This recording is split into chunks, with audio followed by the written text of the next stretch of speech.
PhD at Cornell with Joe Burns, that has done work on dynamics of solar system objects. Today he's going to tell us about how circumplanetary debris affect giant planets. Oh, great. Thanks, Francois. I really appreciate the invitation to come here. I'm really excited to give this talk. I'm going to be talking today about the theoretical aspects of my thesis, which have dealt with debris disks around the giant planets in the solar system. Sort of addressing two questions. First, what would the effects of these debris disks be? And also, what are their detailed dynamics? And it turns out that both of those questions are surprisingly rich and complex. The nice thing about working in the solar system is that I can also show you some pretty striking pictures taken by spacecraft. Okay, so this is Saturn's moon Iapetus, and it's completely bizarre in that one half of it is 10 times darker than the other one. And it's not clear what kind of process could actually make a moon look like this. All the other moons of Saturn look bright and icy like this. So, what's happened there?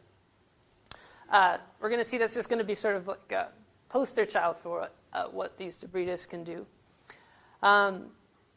Before I start, I want to thank my advisors, Joe Burns and Phil Nicholson at Cornell, my collaborator at the University of Maryland, Doug Hamilton, and then also an undergrad at Cornell, Hemming Ge, and a friend and programmer, Rob Douglas.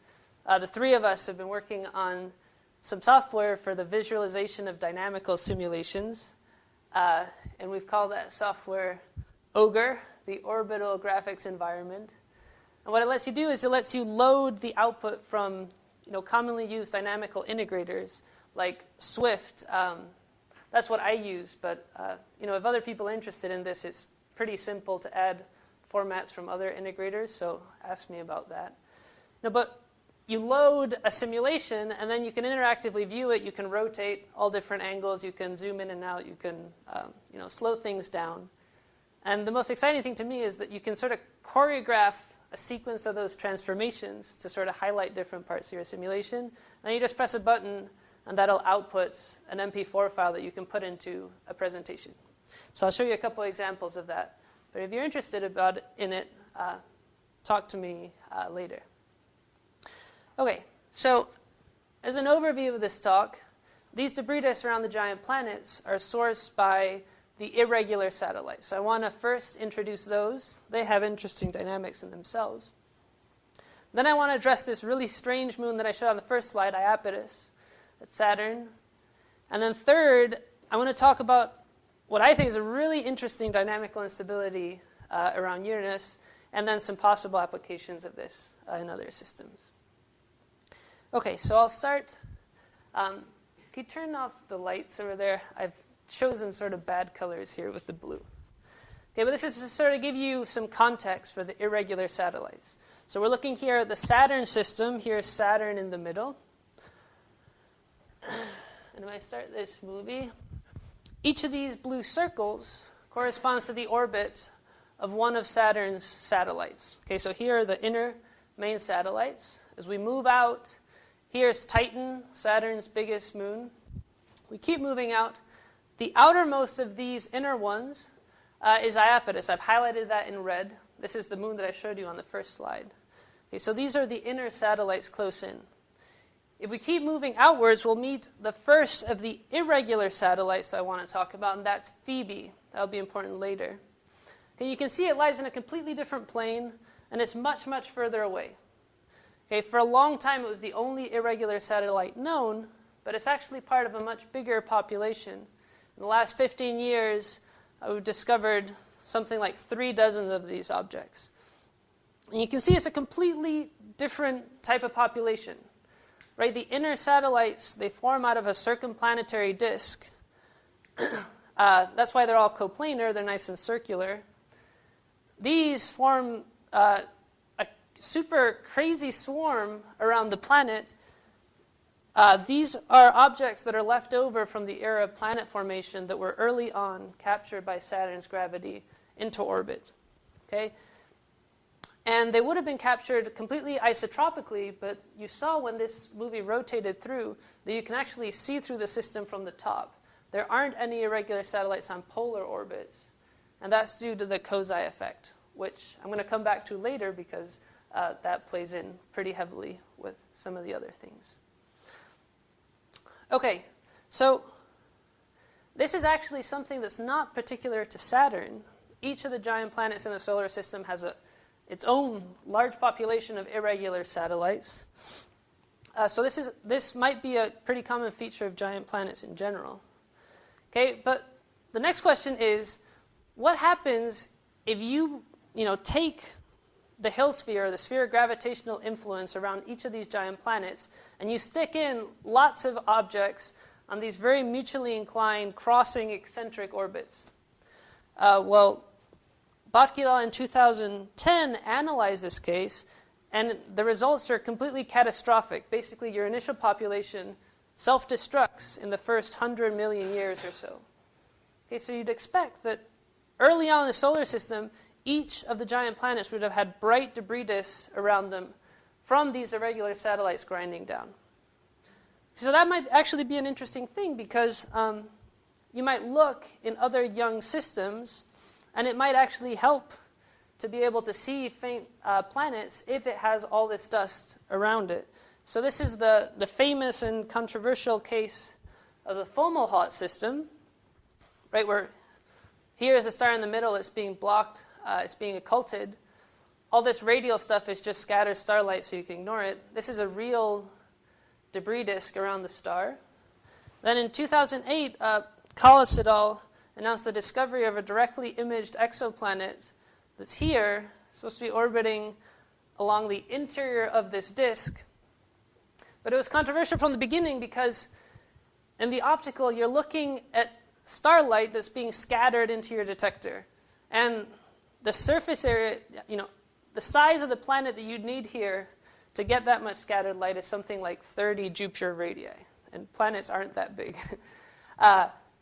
So the unavoidable conclusion is what you're actually seeing here is lots and lots of dust. So one idea that was proposed in 2011 is that maybe what we're seeing is a giant planet that has its own population of irregular satellites grinding down, and you're seeing all the dust production from that. This system has gotten a little bit hairier because Collis et al. Have announced the results from 2 additional epochs of observation that show that it's actually not going nicely on the inside of the debris disk. It's actually on a super eccentric orbit that takes it out here, and it's going inside and outside the debris disk. So I've actually just submitted a paper looking at the secular dynamics in that sort of system. And it's sort of it's an interesting problem, but it's not clear what the answer is.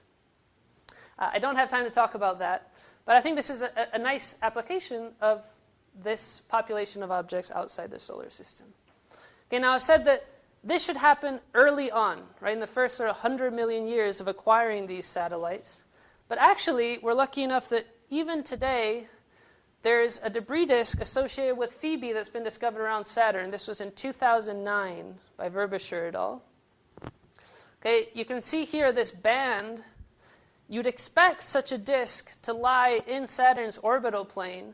So what we're actually doing is we're looking at this disk edge on, which is why it just looks like a band reaching out over here. Okay, here's an artist rendition that might give you a better picture of the geometry, and also is one where I can show you where Phoebe and Iapetus might be connected. Oh, sorry. This is looking in thermal emission at 24 microns with Spitzer. Yeah. So this is it's different from the Hubble images of Fomalhaut where you're looking at scattered light. This is actual thermal emission from these grains. Yeah, and please ask lots of questions. I know there's probably not many solar system talks here, so you can ask anything, please. Especially things that I forget to say, like that. Okay. So, here now we come to trying to explain what Iapetus looks like. And this is an idea that goes back to 1974 with Steve Soter. He never actually published this or got around to doing this, he got distracted doing Cosmos with Carl Sagan. But the idea is this, okay? So here you have Phoebe. Phoebe's actually in a retrograde orbit around Titan. It's going around Saturn. It's going around the wrong direction. If you hit Phoebe with an impactor and you generate debris and dust, that's all going to get launched into the same orbit, going retrograde around the planet. Okay, but because dust is small and it's acting on by radiation forces, in particular pointing Robertson drag is going to cause those dust orbits to slowly decay inwards. Okay, Iapetus is the outermost of the inner satellites, and it's tidally locked. Okay, so that means that the same hemisphere is facing forwards in the orbit all the time. The same hemisphere is facing behind. Okay, so Iapetus as this first line of defense is basically plowing through all this dark dust as it goes around its orbit. It's all coming in retrograde, so just slamming into the front of Iapetus on the way. And as you might be able to guess, this dark hemisphere is centered exactly on the direction that Iapetus is moving forward. So this is actually a nice explanation for why you get this pattern. But like I said, nobody had actually tried to work this out in details. So I model this problem, including radiation pressure and all the relevant perturbations. I want to show you some numerical integrations to compare then to the Uranian case where things are going to go completely crazy. Okay, so here on the top I'm plotting eccentricity versus semi-major axis. Okay, these dust grains are decaying inwards slowly, so it's like time is going to the right as the semi-major axis is getting smaller and smaller. You can see that the eccentricity just oscillates in a narrow range. It's nice and well behaved. Okay, then over here I'm plotting the pericenter distance. Okay, the eccentricity is not really changing, so what you're seeing here is just the semi-major axis decay through pointing Robertson drag. Okay, and then I plotted where the orbits of Iapetus and then the next two moons, Hyperion and Titan, are. Okay, and basically the question of how much is Iapetus going to intercept? It's just a matter of timescales.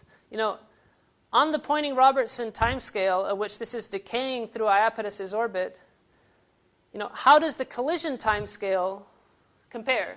And it turns out that the collision, once collisions are possible, once the dust comes in so that the orbits can overlap, that collision timescale is much shorter than this pointing Robertson timescale. So Iapetus just sweeps up all of the material, basically. Okay. I can't help but show you a few images from Cassini's close flyby of Iapetus, because these are really striking. Okay, so I'm going to show you this area right here, which is 300 kilometers by 500 kilometers. Okay, it is really striking contrast, right? You see white and you see black. There's no gray anywhere in this image. It's really kind of an odd surface. So what could be causing something like this? Spencer and Denk in 2010 came up with a model that uses runaway sublimation of ice to explain this. Okay, so if you imagine that a patch of surface initially is bright, it's mostly icy, but it has some amount of dark organic carbonaceous material mixed in. Okay, if dust from the Phoebe Ring comes in and darkens a patch, say here, okay, as it darkens, the albedo is going to go down, so the temperature is going to rise. It's going to absorb more sunlight, and it's going to heat up. Now, sublimation rates are exponentially dependent on temperature. Okay? So if you heat it up a little bit, the sublimation rate is going to go up, and as you start subliming ice, you're going to get rid of the bright material and leave more of the dark gunk behind. So in a fractional sense, you're going to leave that patch darker than it was. That's going to cause it to heat up further. That's going to lead to a feedback loop that's going to turn that patch completely black. So basically, any area that gets darkened by dust initially turns completely black, and other areas are left completely white. Okay, and that might actually help explain why we only see a moon like Iapetus around Saturn. There aren't any other moons in the solar system like it. And I said that these debris disks should be common to all the giant planets, so why don't we see it around other places? It turns out what's distinguishing about Iapetus, I told you it's tidally locked. Iapetus is really far from Saturn. It's on an 80-day orbital period. Okay, so most models of tides would say that it hasn't even had time to tidally circularize. So it's really right on the boundary. Okay, so there aren't any other satellites in the solar system that rotate so slowly. So that gives it lots of time to heat up from sunlight when it starts facing the sun and trigger this runaway process. So maybe that's the reason why we don't see it on other moons. Okay, I'm going to zoom in one more time. This is 15 kilometers by 15 kilometers. And this, I think, is really interesting. Okay, this is a patch that's somewhere over here, right? Now, if you imagine this process, Iapetus, here's the dark side. It's moving to the right and slightly into the board, right? The stuff that's hitting on this side of the moon is the material that's coming through and it's just barely grazing the surface, right? You can actually see this. Here's a topographic high on the surface. It's getting blasted on the leading side, and then it's shadowing the areas that are behind it. So I think this is really interesting observational evidence. This is what's going on, and this is a really amazing image.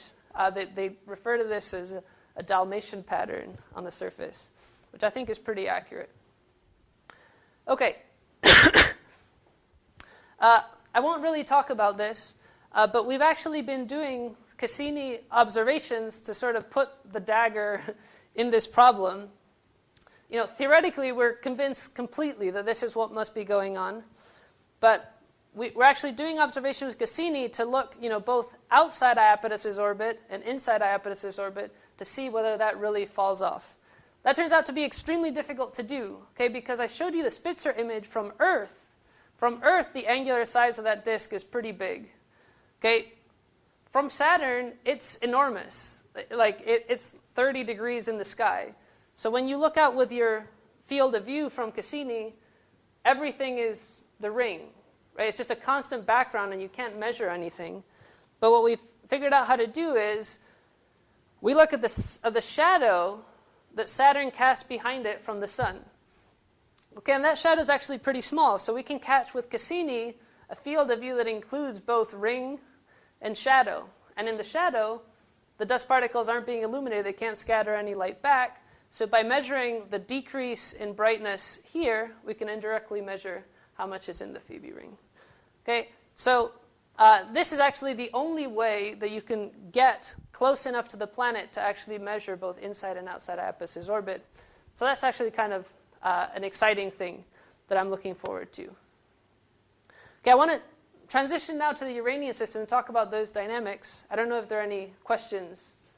This observation, you haven't done it yet. We have done it, yes. Okay. And it's successful. It is,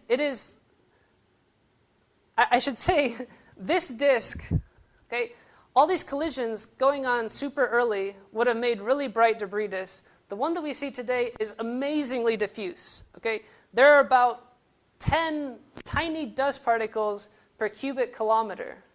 Okay, so the optical depth, the normal optical depth looking down from the top is like 10 to the minus 8. Okay, so this is really, really faint.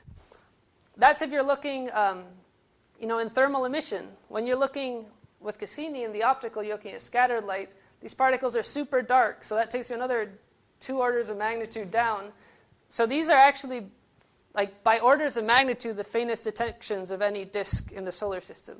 So that's been really fun to work with. And I can talk about that later, but I haven't put that into the talk. Yeah. Any other questions? Okay. So I want to talk now about the Uranian system. I got into this sort of for the wrong reasons. I had all this code to calculate collision probabilities, and I'd done it at Saturn. So I said, well, what will happen at Uranus? I just, write a paper in a couple weeks, and then I'm done. There was some evidence for this. Okay, you don't see anything like Iapetus here. Okay, there's nothing like the 10 times brighter on one side than the other. But there's a paper by Barati and Mosher in 1991 that actually looked at the differences in colors between the leading and trailing sides of these moons. And they found that the leading sides are redder than the trailing sides by several percent. Okay, so maybe there's not this process of thermal ice sublimation, but maybe we're seeing the signatures of this dust deposition in the colors. So there was some reason to look at this system. But something that's really strange, okay, if you think about the intuition that we gained from the Iapetus case, is that if this dust is coming in from the outside, you expect this outer moon to pick up almost all the material. So why do you see a signature in here? So that was sort of something that was strange. And we'll actually come back to it. But when I did these integrations, the eccentricity starts oscillating in a pretty narrow range. But once you get to about 100 planetary radii, the eccentricities start oscillating really wildly. You get really large amplitude oscillations that reach values of almost near unity. And when this happened, I thought, at first that something was wrong with the integrator. I couldn't figure out what was wrong. But once I convinced myself that this was actually happening, it actually presents a nice solution to the puzzle that I just provided you. If I plot now the pericenter distance, instead of having this nice decay like in the Saturn case, where the outermost moon gets first chance to pick up all the material, all of a sudden the pericenters drop inside the orbits of all the moons, and you can spread it across all of them. So maybe this is what's going on, but I was sort of interested in the question, why is this happening? Well, like many problems that are interesting in dynamics that you decide that you want to work on, it turns out that Scott Tremaine has already figured it out. It turns out that the answer has to do with the fact that Uranus has a really extreme obliquity. Okay, recall that Uranus is tilted completely on its side as it orbits around the sun. It has an obliquity of about 98 degrees. Okay, and what Tremaine et al. Did is they considered the dynamics of satellites around planets. When you take into account perturbations from the planet's oblateness, the fact that it's not spherical, and the gravitational effects from the sun. And when you do that, for planets that have obliquities bigger than 68.9 degrees, it turns out that there's a zone, a range in semi-major axes, where satellite orbits are unstable. Okay, so if I apply this, to the Uranian system, what they did is they analytically calculated that threshold obliquity value, but then for larger obliquities, they just solved the problem numerically. They had this very elegant vectorial stability analysis, which then they solve numerically. They say, if I put a circular orbit here, is it stable to eccentricity perturbations? Yes or no, and then they just sweep through this whole range of distances. If you apply this to the Uranian case, between 60 and 75 planetary radii, this is the chaotic zone where you get really large amplitude eccentricity oscillations. So you get dust coming in, it hits the outer boundary here, and it goes crazy. Okay, so that's what's going on, but this still didn't get at what is causing this? What's causing this eccentricity rise? So we actually published a paper, 2 papers. One sort of dealing with, what's causing this eccentricity rise. And also, I'm modeling dust coming in here. Dust grains are very small, so radiation pressure is an important perturbation. So what happens when you throw in that extra perturbation into the problem? Does that change the behavior qualitatively? How does that change the answer?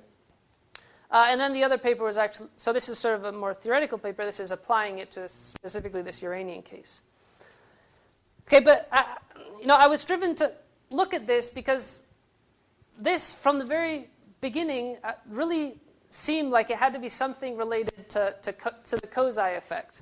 Okay, so that's the second time I've mentioned that. So I'll just quickly talk about Kozai oscillations. Okay, so here's the setup. You have a central object, and then you have a perturber that's on a wide orbit. And we want to ask, what is the effect of this perturber on a wide orbit on a test particle that's orbiting closer to the central body?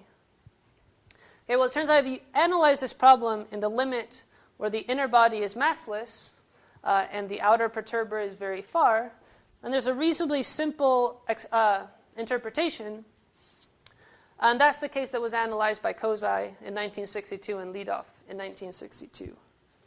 Okay, say I put the inner particle in an orbital plane that's arbitrarily oriented. Okay, so say it's here. None of this is really to scale. Okay, it turns out that the effect of this outer perturber on the inner orbit, specifically on the eccentricity, does the eccentricity go up or does it go down? Whether that happens only depends on which of these four quadrants the pericenter of the inner orbit is in. So if the pericenter is in either of these two orange quadrants, the eccentricity goes up. If it's in either of these, it goes down. Okay? This normally isn't a big deal because in the regular case, the normal case where things tend to be coplanar, the same perturbations that cause this eccentricity growth or damping also cause swift pericenter precession. So what happens is the pericenter goes quickly from one quadrant to the other, and the eccentricity doesn't have time to build up large amplitude. So in that low inclination case, you just get low amplitude cycles that are pretty unremarkable. The interesting thing happens is when you start to crank up the inclination of this orbital plane, because as you do that, the precession rates go down at certain points in the cycle. And it turns out that if you start with nearly circular orbits and you crank up this inclination between above 39.2 degrees, that the pericenter can even stop precessing. And in that case, you either get oscillations around that fixed point, or you can actually get circulation around the whole thing. But in either case, you spend a lot more time in each of these four quadrants, and the eccentricity can build up to very large values, and then you get what are called Kozai oscillations, where the eccentricity can reach values close to 1. And normally that's a pretty terrible thing to happen to you, because when your eccentricity gets this big, you get close to the central body, there are moons and other things there, and you end up crashing. Okay? So I should say that in the case that I'm analyzing, sort of in a throwback to Ptolemaic ideas, if you look at this problem in a planetocentric reference frame where Uranus is at the center, you can think of the sun as orbiting at y distance from the planet. So this is the perturber in the Kozai problem, and then my dust particle or irregular satellite or whatever around Uranus is the inner massless body. Okay, so this explains why in that movie, when we looked through the top, you could actually see through the whole thing. There are no irregular satellites on polar orbits, because at these high inclinations, they would undergo Kozai cycles, and then when they reach pericenter at high eccentricity, they would have collided with these moons over here. So all these moons that did get captured here initially crashed into the moons close in. Okay, so what does this have to do with the problem that we started to try and solve here? Okay, in the Kozai problem, what stops the pericenter precession is cranking up the inclination here. Okay, but remember that now we're actually also including the fact that this planet is oblate, so you have a second sort of perturbations. Okay, so it's possible that even at low inclinations, you might be able to stop the pericenter by getting those two perturbations to balance each other. And then, once you do that, then the eccentricity can grow to large values. That intuition turns out to be correct. So in our paper, here's the minimum precession rate in a cycle, and here's the distance from the planet. It's been normalized to the Laplace radius. So the Laplace radius is where the torques from those two perturbations are comparable in size. Okay, so if you want these two things to balance to stop the precession rate, they should be roughly equal to each other, so you expect that the place where the precession rate goes to 0 should be close to a value of 1, right around the Laplace radius. Okay, so here, where you cross through 0, where the minimum precession rate is negative, in this region here is where the pericenter can stop, and you expect large scale eccentricity growth. This corresponds exactly to the 75 planetary radii and 60 planetary radii that I quoted you from Tremaine. And actually, as you change the obliquities, as you change the obliquity of the planet and you see how does this graph change, if I lower the obliquity of Uranus, this graph starts moving up. And the threshold obliquity where this graph now falls above the x-axis and then you never cross through 0, that's the same 68.9 degrees that they found. And so it's just another way of getting the same answer. So that's a nice result, to sort of give more of an intuition for why this is happening. And then also we consider, what happens when you throw in radiation pressure as an extra perturbation. Okay, well, it's actually reasonably simple because radiation pressure acts in the same plane as the solar gravity. So you can actually think of that perturbation as either enhancing or detracting from the solar precession. That depends on whether the particle is moving prograde or retrograde. Okay, but it's just changing the effective value of that solar precession.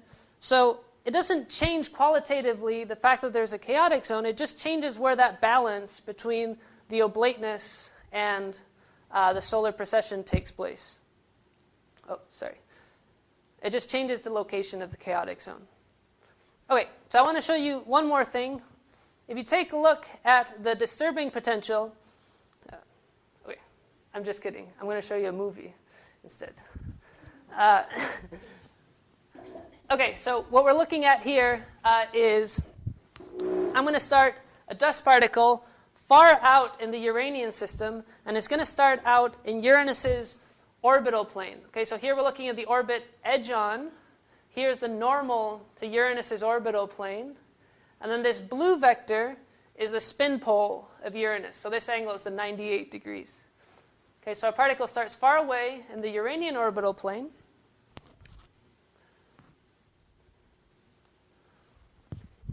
Okay, so I filled it in blue so you can see it a bit better. Here are the inner regular satellites, the ones that we want these particles to crash into. Okay, and taking that condition that the pericenter needs to stop, we can calculate at what semi-major axis this orbit should go unstable at 74.9 Uranian radii. So you can look here what happens when that threshold gets crossed. The orbit goes completely crazy, and you can see it gets close enough that it can hit all of these satellites close in. Okay, so that's just a movie to show what's happening. I want to talk now quickly about some possible applications where this dynamical instability might also apply. So, question, yeah. You say you had this sort of few percent difference in the colors on the satellites in the front and back side. Yeah. You attribute this to dust grains doing this. Did you see thermal emission from these dust grains in the Spitzer images or no? No. Well, Spitzer never looked. The observations at Saturn were done like the last week of Spitzer cryogen. Yeah. So once they found that, they couldn't look around other planets. I got some time to look with Herschel around Saturn and Uranus and Neptune, but we got killed by scattered light. Just the PSF was not characterized at large distance. We're looking pretty far away from these planets for these disks, but we're looking at such low levels that just a little bit of scattered light is difficult, and we weren't able to get anything out of it. Yeah, so we couldn't even set really stringent upper limits, so we don't know. There could be this. I'll leave it at that for now. Yeah. Any other questions? Okay. So I think some other interesting applications of this, imagine you have a hierarchical triple system where you have a dominant mass in the center, then a tight orbit close in, and then a much wider orbit further out where these two orbits are misaligned by a large angle, say 70 degrees.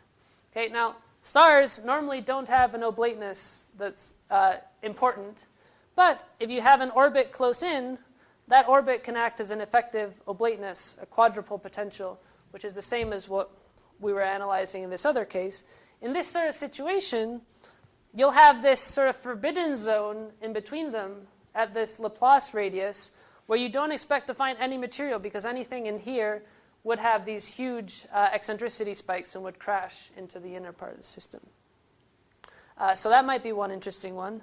Another one that I've gotten interested in recently is the case of near-Earth asteroids. Okay, so the ones that NASA are keeping us safe from, the ones that are going to destroy life on Earth. Binaries are particularly interesting because when you have a binary asteroid, then you can look at the period and you can actually get the mass directly out of them. So understanding this population is worthwhile. So what I did is I looked at all the known near-Earth binary objects, and I look at the distribution of their separations. Okay, so here are all their separations relative to the Hill radius of the primary. And you can see they're pretty compact. They're all within 4 or 5% of the Hill radius. Okay, so it seems like the Hill radius is not what's setting the fundamental limit here to the binary separations of these objects. Okay, now remember that this instability is supposed to happen right around the Laplace radius. If I instead express all these separations as fractions of the Laplace radius, they fill out basically the entire space from 0 to 1, and then beyond 1 they fall off sharply.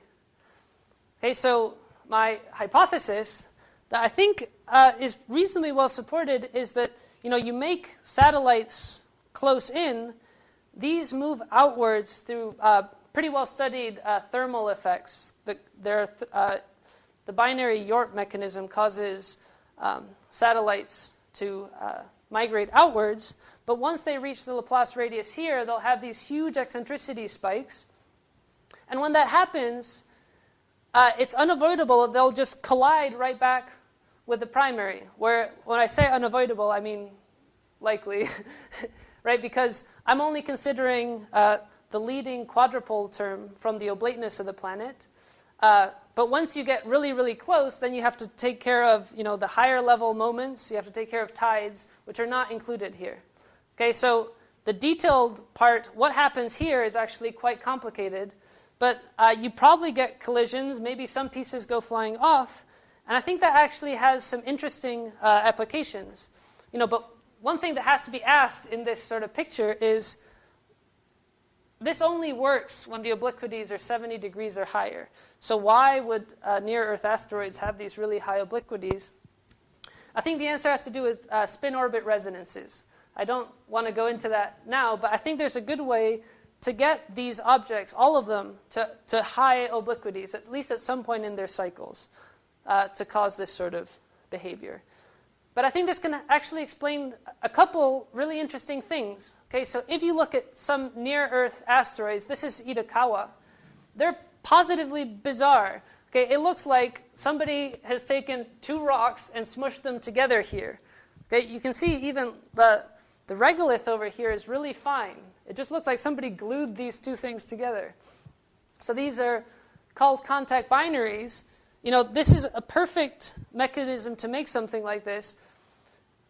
A problem, some people want to make these by having, these thermal forces that cause the satellite to slowly migrate outwards can also, depending on the shape, cause them to migrate inwards. So maybe as they migrate inwards, they just softly collide and make something like this. The problem is that as you start migrating inwards, tides become important, and tides want to push you out, so there's no way to get inside. But the mechanism that I just showed you takes you on a really, really short time scale, really, really close to these objects. You get it inside synchronous orbit, and now tides are going to actually cause you to shrink. So maybe this is a promising way to make these contact binaries.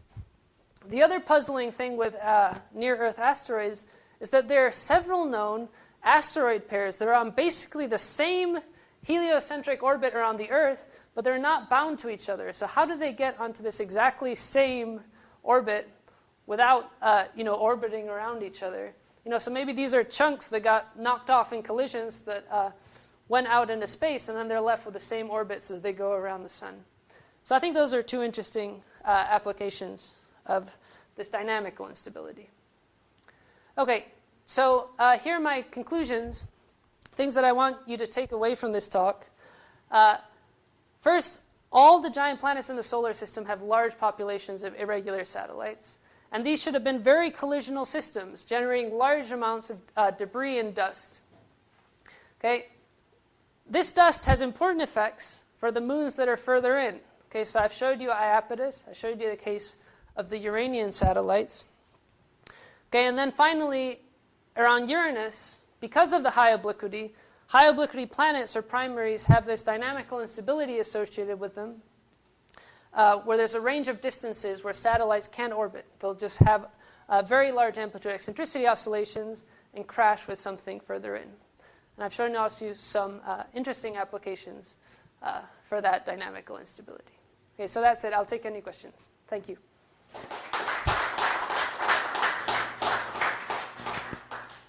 Thanks. Yeah. Is it thought that there are some circumstances under which fresh ice could flow across the surface and resurface parts? So on Iapetus? I mean, it strikes me that you had a long time to build up this gunk, and once you built it up, it looks like there might be some mechanism for getting rid of it as well. Sorry, for the dark material or for the ice? I think things are just too cold. I haven't come across any good ways to transport the dark material. No, I mean transport the ice. I see to replenish, fresh ice material. Oh, so one process that is important for this is that, as objects crash into Iapetus to make fresh craters, that's going to dig up fresh ice material that's underneath, right? So that's an important effect, and that actually, yeah. Well, it looks like there's an impact. Sort of Like there here. are impact craters that are dark. Yeah. Right. So there's something dark came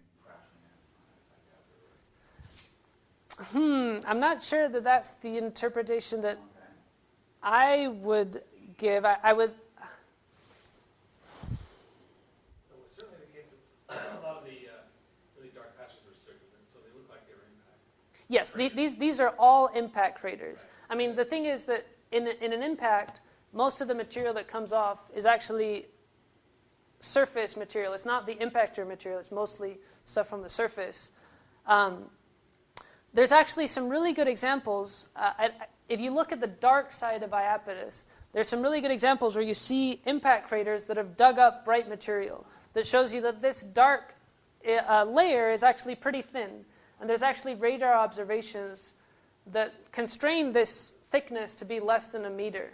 So it's just this like thin veneer, and then when you have impacts, it can dig up bright material that's underneath. But there is this question, if you go forward, I think it's 2 slides actually, not the next one forward after. Well, even there you can see it. Like right in the middle, slightly above, there's one, so presumably that central peak there is literally a topographical feature or not? So I'm not sure. Yeah, like if are you like maybe this is a topographical high. Yeah, I'm not sure. If it is, you'd sort of expect. It to catch stuff, right? Yeah, exactly. That was the argument you were making earlier. Yeah. This doesn't look like that. So maybe one possibility is that. It's also funny, right? Because if you look at a lot of the other craters, presumably they're depressions, right? Yes. And they should have been shadowed at some point by the rims. Mm-hmm. But it doesn't look like that's the case. Another interesting thing that people have started to model but haven't gotten exactly right is that if you have a crater, you now don't just have light coming in, you also have light that's getting bounced off walls, so you get increased heating inside the crater. So maybe that's driving extra sublimation that causes its own process to happen. Well, generally, in impact crater, there's some rebound that occurs near the centers. Right. Yeah. So this should be. Is it not that there's some deeper material that's rebounded up, and so that might be the explanation? Yeah, maybe this is deeper material that's bright and came up from underneath. Yeah, I'm not sure. I mean, this process of ice moving around is actually important because you can't see this very well, but this dark pattern is not just on the leading side of Iapetus. It actually wraps along the equator. And in our paper, we show that that actually is really nicely explained by the fact that these dust particles are coming in on eccentric orbits because they're excited by radiation pressure.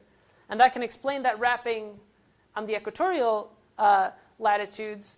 But by the same token, inclinations should make it wrap around the poles. But you don't see any dark material on the poles. Okay, but this thermal ice sublimation process is continuously transporting ice particles on ballistic trajectories. And they're going to end up on the coldest spots on the planet. You know, they bounce around, they get to another spot. If it's warm, it bounces around again, and it just settles down on the coldest spots. So that can explain the... See the same thing in Mars, right? Yeah, exactly. Yeah. Yeah.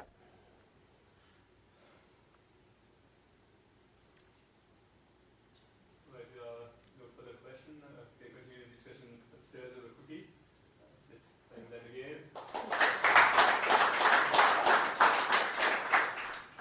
We'll take them for dinner later tonight, so if you want to come, let me know.